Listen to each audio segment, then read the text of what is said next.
venaient du Sénégal, des Comores, du Congo, de Côte d'Ivoire, du Gabon, de la Guinée, de Madagascar, de Mauritanie, du Niger, du Tchad, du Togo, de ce qu'on appelait encore à l'époque la côte française des Somalies, le Dahomey, la Haute-Volta, l'Oubangui-Chari ou le Soudan français. Quittant leurs terres d'Afrique, leurs villages, leurs familles et leurs enfants, ils répondirent à l'appel de la liberté quand la France fut à son tour, dans cette lointaine Europe, envahie par l'Allemagne nazie. Enrôlés ou engagés par amour de la France, ils se couvrirent de gloire sur tous les fronts de la bataille de France.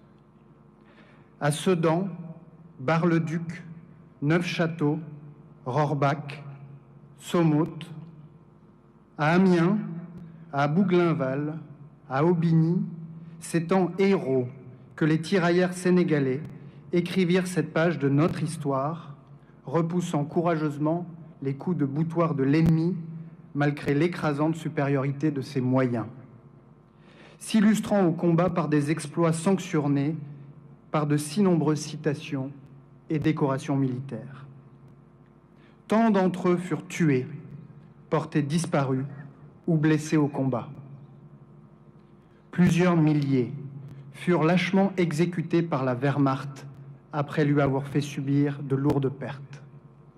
Plusieurs milliers encore restèrent emprisonnés dans les Vosges, dans la Marne ou en Bretagne, dans des camps allemands. Les plus valeureux trouvèrent au fond d'eux-mêmes l'incroyable courage de s'évader, de gagner le maquis et de poursuivre la lutte jusqu'à la victoire.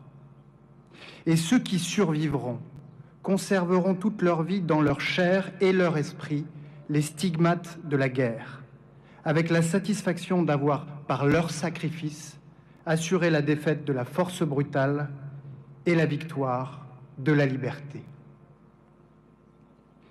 Et pourtant,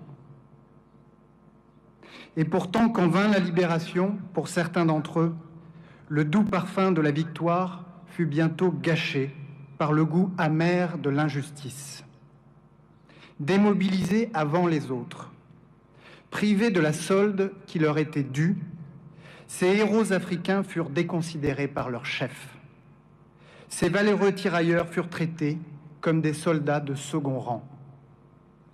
Ils avaient tout quitté et parfois tout donné à la France de la liberté, de l'égalité et de la fraternité, une France qui semblait subitement trahir sa promesse, manquer à son devoir d'égalité, manquer à son devoir de fraternité.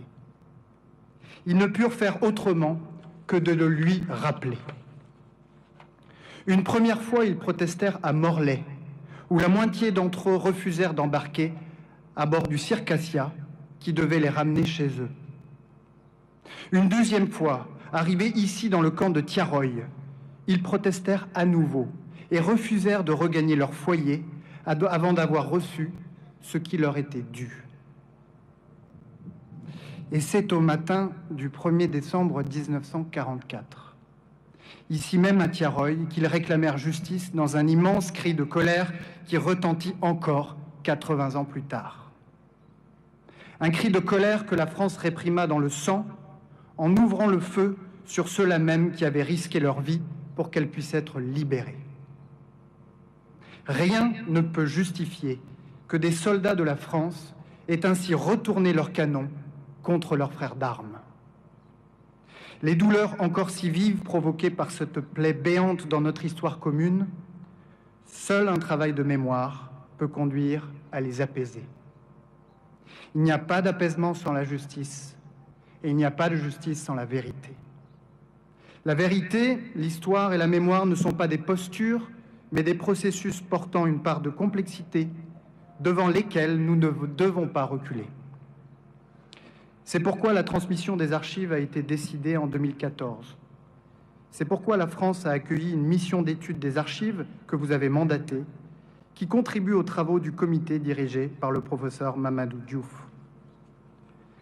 C'est la raison pour laquelle le président de la République vous a écrit, Monsieur le Président, pour vous dire que la France se doit de reconnaître que ce jour-là s'est déclenché un enchaînement de faits ayant abouti à un massacre. Et si la France reconnaît ce massacre, elle le fait aussi pour elle-même, car elle n'accepte pas qu'une telle injustice puisse entacher son histoire. Inclinons-nous devant les 202 stèles blanches du cimetière de Triaroy, plantées dans la terre rouge du Sénégal comme une invitation permanente à œuvrer pour la justice et la vérité partout et en tout temps. Puisons dans ce travail de mémoire et de reconnaissance la grandeur d'âme, le dévouement et la dignité de ces hommes, de ces témoins du monde nouveau qui sera demain, que célébrait Senghor. Cultivons l'amitié entre le Sénégal et la France sur les fondations d'une mémoire qui rassemble plutôt qu'une mémoire qui divise. Monsieur le Président, vous avez posé avec le Président de la République, le 20 juin dernier à Paris, les bases d'un partenariat renouvelé, fondé sur le respect mutuel au service des intérêts réciproques de nos deux peuples, unis par des valeurs démocratiques partagées et une relation d'amitié. Inventons ensemble ce nouveau dialogue, franc et respectueux des intérêts et des valeurs de chacun, transparent sur les objectifs, juste quant à la réalité des actes, juste quant au récit qui les entoure. Pour que vive la République du Sénégal et pour que vive la République française.